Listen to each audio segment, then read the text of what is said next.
Ẹ ké hallelujah. Ògo ni fún orúkọ Olúwa tó dá wa sí láti tún rí Monday ti ọ̀sẹ̀ yìí láyọ̀ àti àlàáfíà àtàwa àti ìdílé wa.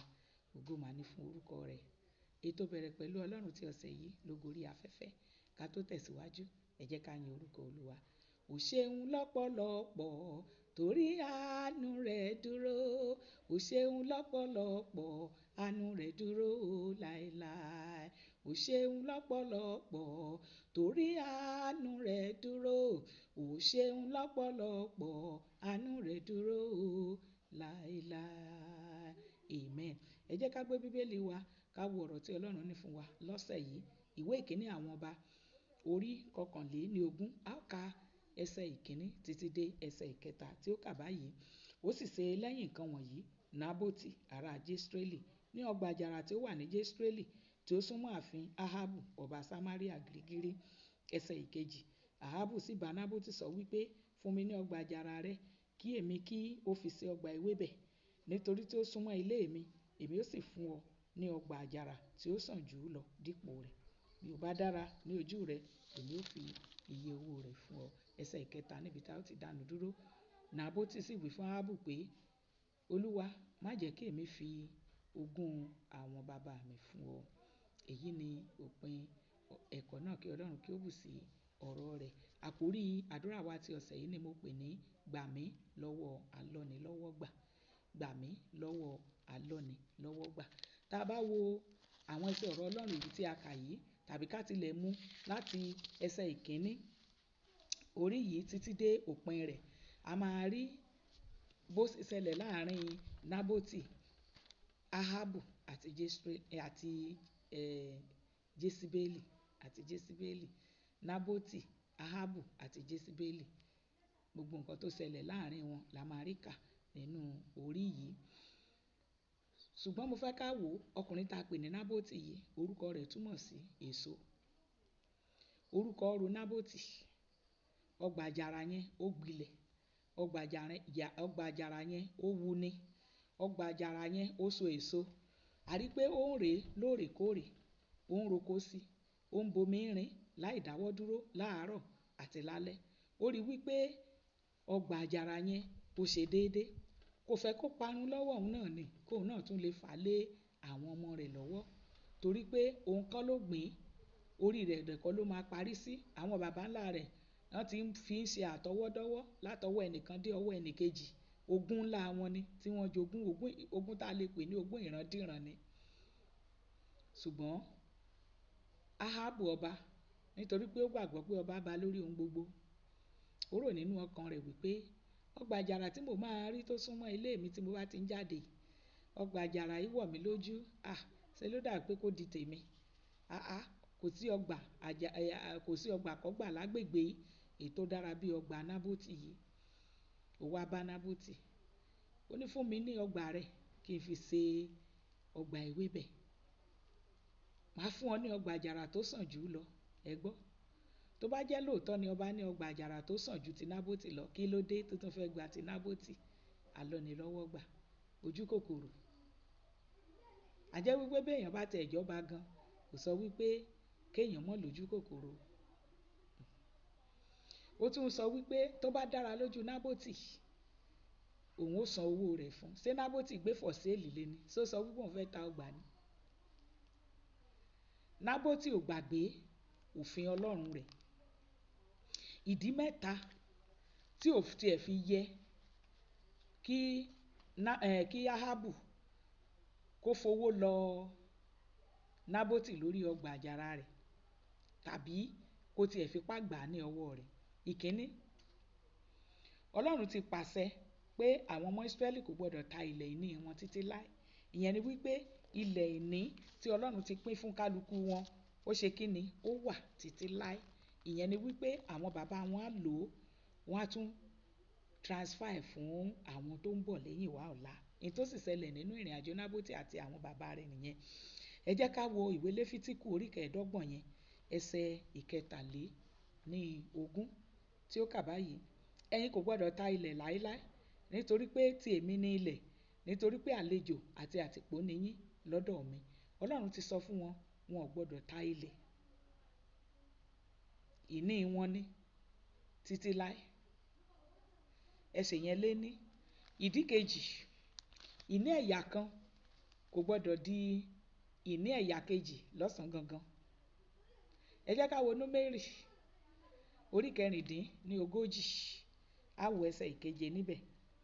Ó ní bẹ́ẹ̀ ni ilẹ̀ ìní àwọn ọmọ Ísírẹ́lì kì yóò yí láti ẹ̀yà dé ẹ̀yà, nítorí kí olúkúlùkù àwọn ọmọ Ísírẹ́lì kí ó lè fara mọ́ ilẹ̀ ìní ẹ̀yà àwọn bàbá rẹ̀.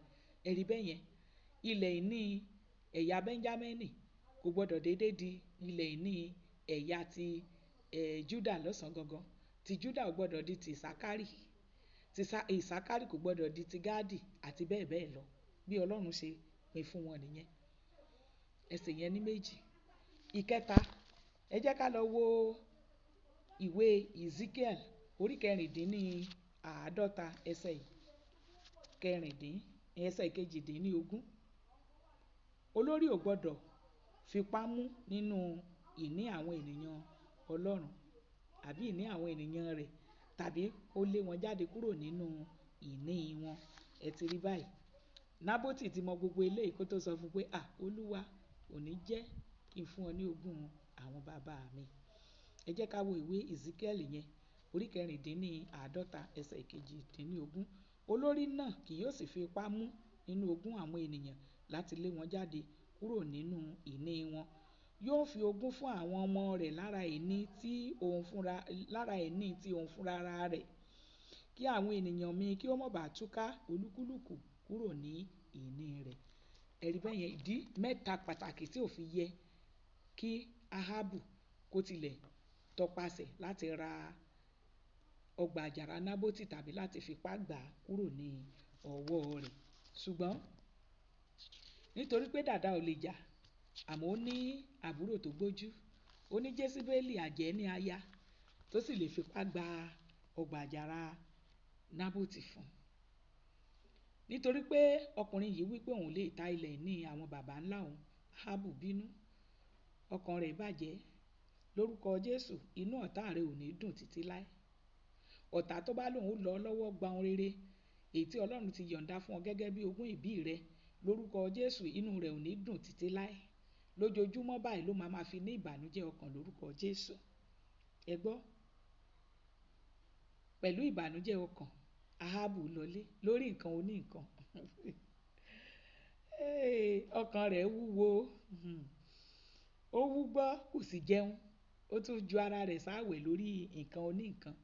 Inú rẹ̀ sì bàjẹ́ gidigidi nítorí pé ó sọ fún pé òun lè fún ní ogún àwọn bàbá òun. Ṣùgbọ́n nígbà tí Jésíbélì gbọ́, ó ní fọkànbalẹ̀ jẹun sí ọgbà àjàrà Nábótì, èmi á gbà fún ọ. Ó fọwọ́ sọ̀yà wípé òun yóò gbà fún. Kò béèrè bó ṣe fẹ́ gbà o, kò mọ̀ pé ó sì máa lẹ́yìn. Béèyàn bá ń ṣe bí, tó bá rò pé òun wà nípò kan, òun lè fọwọ́ ọlá gbáàyàn lójú.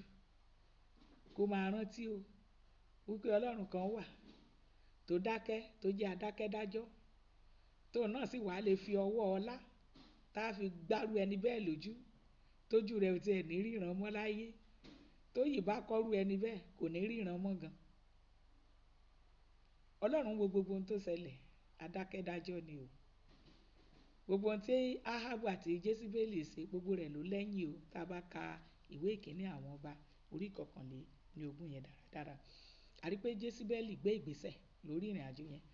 Ẹ jẹ́ ká wò ó. Ìgbésẹ̀ àkọ́kọ́ tó gbé ni pé ó kọ̀wé lórúkọ Áhábù, ó fi èdìdì ọba, ó fi dì í. Ó kọ sí àwọn àgbààgbà ìlú níbi tí Nábótì ń gbé àti gbogbo àwọn ọlọ́lá tó wà ńbẹ̀ lórúkọ ọba, ó sì fi èdìdì ọba dì í.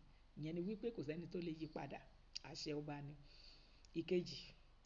Ìgbésẹ̀ kejì tó gbé òun náà ni wípé àwọn nǹkan tó kọ sínú ìwé yẹn, ó ní kán kéde àwẹ̀, ó ní kán fi Nábótì sí ipò ọlá láàrin àwọn ènìyàn, ó ní kán wá yan àwọn ènìyàn búburú méjì èyí tí ó jẹ́rìí pa ẹ̀rí bẹ́ẹ̀ yẹn. Àwọn Alonilowogba, kò sírú ìgbésẹ̀ tí wọn ò lè gbé kán ti torí ti Nábótì kan gbàwẹ̀ nítorí pé wọ́n fẹ́ pa kán kọ́kọ́ fi sí ipò ọlá, wọ́n sì wá jẹ́rìí láti pa wípé ó ṣe kíni o, wípé ó bú Ọlọ́run àti ọba tí kò sì rí bẹ́ẹ̀. adákẹ́dájọ́, ó ń wo gbogbo wa, ó ń wo gbogbo wa. Bó ṣe ń wo Áhábù tó ṣèdájọ́ Áhábù, bẹ́ẹ̀ náà ló ṣe tán láti ṣèdájọ́ rẹ, ìwọ tó joyè àfipágba ti ọwọ́ ẹni, tó joyè a fi ọgbọ́n àlùmọ̀kọ́rọ́ gba ohun olóhun tí kìí ṣe tìrẹ. Ìdájọ́ rẹ ti súnmọ́ tòsí o. Ó bẹ́tà fún ọ kó lọ yí padà. Mo gbàdúrà lórúkọ Jésù Kristi, gbogbo ẹnikẹ́ni tá ti lo ọgbọ́n àlùmọ̀kọ́rọ́ yìí, tá ti gba ìní rẹ lọ́wọ́ rẹ, lórúkọ Jésù tí Alonilowogba ti gbà tó ti gbà nítorí ipò tó wà, wípé kò sẹ́ni tó fẹ́ mú un. Lórúkọ Jésù, múnimúni, èyí tí kìí pariwo kó tó múni, èyí tí ń ṣe Ọlọ́run wa, lórúkọ Jésù yóò mú wọn o. Ohun gbogbo tán sì gbà lọ́wọ́ rẹ yóò dá padà fún ọ lórúkọ Jésù Kristi. Jésíbélì gbégbésẹ̀ lórí ìrìn àjò Nábótì, ó sì rí ṣe o, ó ṣiṣẹ́ fún, ó rí ṣe. Lórúkọ Jésù mo gbàdúrà àtẹ̀mí àtẹ̀yin. Nígbà tá a sì wà láàyè, Ọlọ́run yóò gbè wá níjà. Tó bá di ọjọ́ mẹ́jọ, a máa sọ̀rọ̀ lórí wípé k'Ọlọ́run gbèjà wa nígbà tá a sì wà láàyè. Lórúkọ Jésù, a ò ní kú tán k'Ọlọ́run kó tó dìde ìpèníjà lórí ọ̀rọ̀ wa. Ọlọ́run yóò gbè wá níjà nígbà tá a sì wà láàyè. Ìwọ náà mo fẹ́ kó ronú jinlẹ̀ wo ayé rẹ. Ṣé kìí ṣe Alonilowogba ohun rere kọ́ ló ti gba ẹ̀tọ́ rẹ lọ́wọ́ rẹ? Ṣáà ti gbògo lọ́wọ́ rẹ báyìí? Àrà rere tó yẹ kó o dá, ṣé wọ́n ti pamọ́ ọ nínú báyìí? Ṣé wọ́n ti gbẹ́sẹ̀ lé ẹ̀tọ́ rẹ báyìí nítorí pé wọ́n wà ní ipò kan? Ṣáà ti fọwọ́ ọlá gbá ọ lójú báyìí láti tẹ̀ ọ́ mọ́lẹ̀, láti tẹ ògo ayé rẹ mọ́lẹ̀? Kò parí síbẹ̀. Ọlọ́run lè dìde ìgbèníjà rẹ nígbà tó sì wà láàyè. Tó bá lè dìde láti gbé ohùn sókè sí Ọlọ́run láti gbàdúrà. Àṣegbé kankan ò sí láyé, àṣepamọ́ ló wà. Tẹ bá fẹ́ mọ̀ bóyá òótọ́ ni ọ̀rọ̀ Yorùbá tó sọ bẹ́ẹ̀, ẹ bèrè lọ́wọ́ Áhábù. Báwo lẹ ṣe lè rí Áhábù bèrè lọ́wọ́ rẹ̀? Ẹ bèrè lọ́wọ́ Áhábù nípa àkọsílẹ̀ tá a kọ nípa rẹ̀. Ẹ rí wípé àṣepamọ́ ló wà, kò sí àṣegbé kan láyé yìí. Èrèdí nìyẹn tí ẹni tó bá ń ṣe bí ó yẹ kó wá sí ìrònúpìwàdà, kó gba Jésù sáyé rẹ̀, kó lè dára fún ọ àti àwọn ọmọ rẹ lẹ́yìn wá ọ̀la. Ẹ jẹ́ ká lọ gbàdúrà wa ti ọ̀sẹ̀ yìí. Àdúrà àkọ́kọ́ tá a máa gbà náà ni wípé wàá dúpẹ́ lọ́wọ́ Ọlọ́run wípé bàbá mo máa dúpẹ́ lọ́wọ́ rẹ nítorí pé níbi tí Alonilowogba ohun rere tó ti lọ́ mi lọ́wọ́ gbà ire. Ọlọ́run mo yìn ọ́ nítorí pé ó dá wọn padà fún mi lọ́sẹ̀ yìí. Àdúrà àkọ́kọ́ nìyẹn. Àdúrà kejì, wàá sọ fún Ọlọ́run, ẹ̀ṣẹ̀ wo ló lè mú kí Sátánì ó jẹ mí mógún? Àtèmi àtọkọ àtọmọ àtaya, Olúwa jàre dáríjì wá. Àdúrà kẹta, wà ní Olúwa nítorí orúkọ rẹ, gbà mí lọ́wọ́ Alonilowogba ohun rere. Àdúrà kẹrin, wà ní Olúwa nítorí orúkọ rẹ, má ṣe gbà fún ọ̀tá láti jẹ mí máyé. Àdúrà karùn-ún, wà ní Olúwa nítorí orúkọ rẹ, má ṣe gbà fún alágbára láti lo ipò àti agbára rẹ̀ lé mi lórí. Wà wá gbàdúrà kẹfà, wà ní Olúwa nítorí orúkọ rẹ, ohun rere tí ọ̀tá ti gbà lọ́wọ́ mi, ìbá ṣe lójú ayé, ìbá ṣe lójú oorun, ìbá ṣe lójú àlá, lórúkọ Jésù Kristi ti Násárẹ́tì, Olúwa gbà fún mi. Bí mo ti ń lọ nínú ìrìn àjò mi lọ́sẹ̀ yìí, kí oṣù yìí kó tó parí gan, Ọlọ́run gbà lé mi lọ́wọ́. Wà wá gbàdúrà tó kẹ́yìn, wà sọ fún Ọlọ́run, wà ní gbogbo ìpinnu, gbogbo ìgbésẹ̀, gbogbo àbá, èyíkéyìí tí ọ̀tá lè ní lórí ayé mi bí ọdún ṣe ń parí lọ, nítorí orúkọ rẹ, Olúwa yí dànù. Kó tó mú ìpinnu rẹ̀ ṣẹ, Olúwa yí lé lórí. Kó tó mú ìpinnu rẹ̀ ṣẹ, Olúwa yí lé lórí. Bẹ́ẹ̀ ló sì máa rí lórúkọ Jésù. Mo gbàdúrà fún ọ lọ́sẹ̀ yìí bó ti ń lọ. Alonilowogba ohun rere yóò ṣàṣetì lórí ayé rẹ.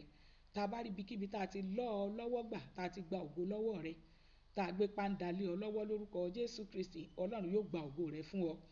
Mo ní Ọlọ́run yóò gba ògo rẹ fún ọ. Ẹ̀tọ́ rẹ tó bọ́ há, Ọlọ́run á gbà fún ọ lọ́sẹ̀ yìí. Lọ́wọ́ ẹni tó ń lo pòlé ọ lórí níbi iṣẹ́ rẹ yẹn, tó lóun ò ní jẹ́ kó o ní promotion. Lórúkọ Jésù Kristi ti Násárẹ́tì, kó tó mú ìpinnu rẹ̀ ṣẹ lórí rẹ, Ọlọ́run yóò jà fún ọ. Bẹ́ẹ̀ ló máa rí. Nígbà tó sì wà láàyè gangan, nígbà náà lọ́lọ́run yóò jà fún ọ, yóò sì gba ẹ̀tọ́ rẹ fún ọ. Ogun Alonilowogba ò ní borí rẹ. Lọ́sẹ̀ yìí lọ kó lọ ṣe rere, yóò sì dára fún ọ. Bẹ́ẹ̀ ló máa rí. Ògo ni fún orúkọ Olúwa. Ọlọ́run kó gbọ́ àdúrà wa. Jésù Kristi Olúwa wa. Àmín, àmín, àmín lórúkọ Jésù.